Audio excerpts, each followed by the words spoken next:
Paramashivoham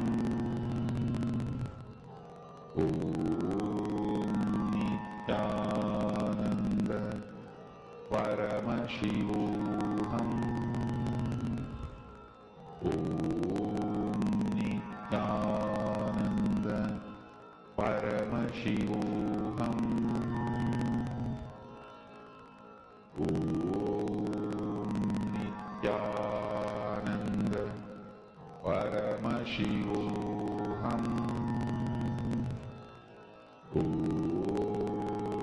Nithyananda Paramashivoham. Nithyananda, please relax. I request all the participants to now post in the chat what exactly did you experience? How did you experience the power manifestation? What did you see, smell?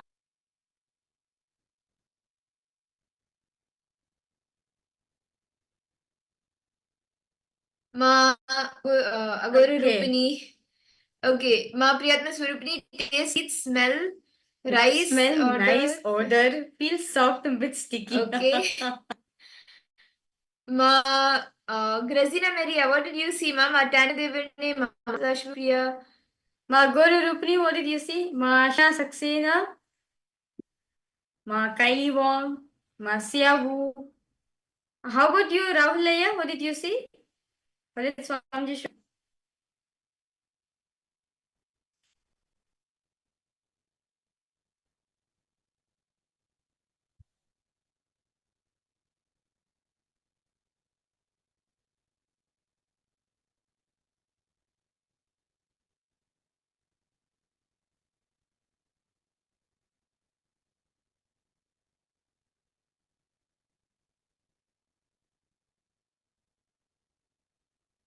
Come on, each of you can post. Ma Grazina, how about you? What did Swamiji show you?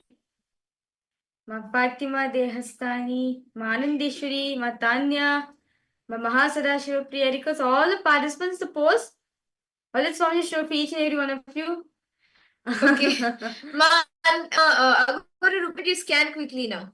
Why don't you scan now? Ma? Close your eyes, connect to Swamiji and scan now.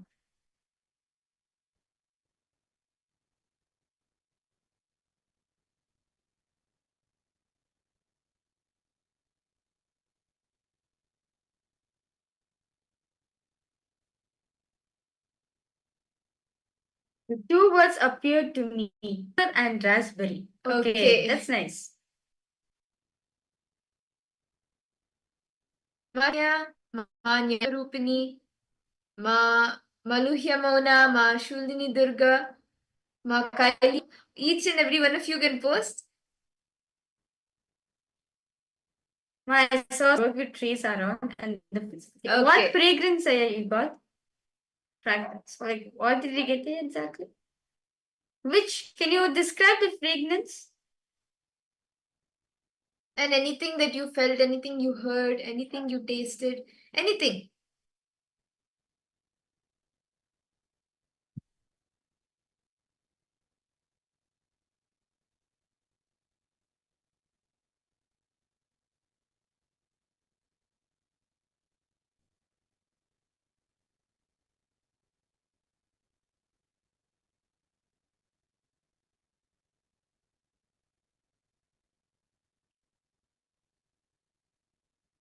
Lover. Okay, no problem here. So let's now verify the answers for all the participants. So the image which we are projecting for you was actually a radish. Radish taste is slightly spicy and zesty. It's fuzzy and hard. Smell, pungent smell. Sound, no, there's no particular sound. So this was the answer. Radish was the answer for this. Okay, let's try all this answer. How many of you saw spicy something like? Okay, I'm not sure. Maybe in different radish in different parts of the world might be different. So I okay. I mean, like the radish in like the radish in can be different. The radish US can be so it can be different taste, right? Okay. So let's now manifest one more round. Let's do one more round. See, that's fine. Only when you continuously manifest, only when you continuously do the power manifestation, we will even get the confidence that we are manifesting. So let's all do another projecting another for all of you. I request all the participants to please sit straight. To Swamiji intent, you can chant the bucket. See, now guess anything. Let your mind come and saying, okay, maybe it could be this, it is this color, so maybe it could be this. Whatever comes to your third eye, whatever Swamiji shows you, what Swamiji makes you hear, taste, smell, see, feel, only that without doing anything, without filtering, thinking, okay, maybe it could be this and then adding that, or thinking, no, I may be guessing and removing it. Don't do that. Whatever you experience, share that. Now we'll be projecting an image for all of you, and all of you can start scanning. Chant the Mahavakya intensely. So now an image is projected for all of you. Read the participants now to scan. Ask Swami to reveal what is this smell, its feel, and sound of this object. Distinctly chant the Mahavakya. Nithyananda Paramashivoham Om Nithyananda Paramashivoham Om Nithyananda Paramashivoham Om Nithyananda Paramashivoham Om Nithyananda Paramashivoham Om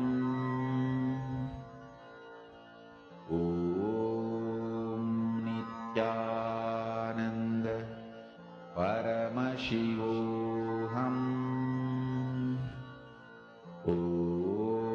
Om Nithyananda Paramashivoham Om Nithyananda Paramashivoham Om Nithyananda Paramashivoham Om Nithyananda Paramashivoham Om Nithyananda Paramashivoham Om Nithyananda Paramashivoham Om Nithyananda Paramashivoham Om Nithyananda Paramashivoham Om Nithyananda Paramashivoham Om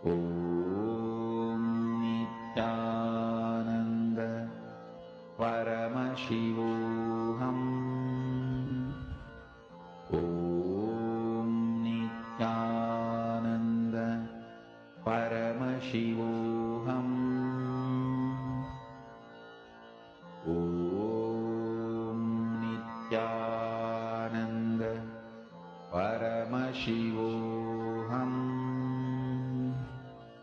Om Nithyananda Paramashivoham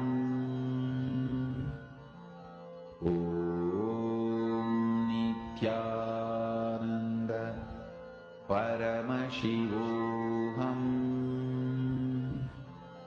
Om Nithyananda Paramashivoham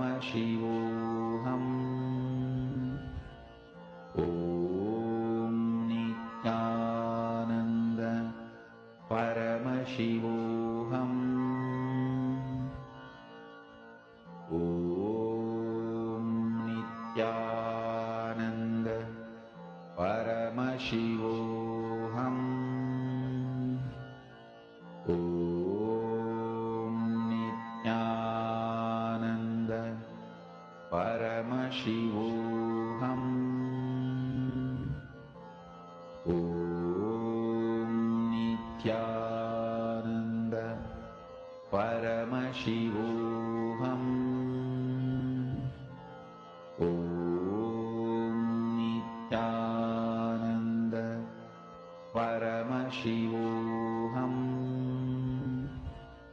Om Nithyananda Paramashivoham. Om Nithyananda Paramashivoham. Om Nithyananda Paramashivoham. Om Nithyananda Paramashivoham. Om Nithyananda Paramashivoham. Om Nithyananda Paramashivoham.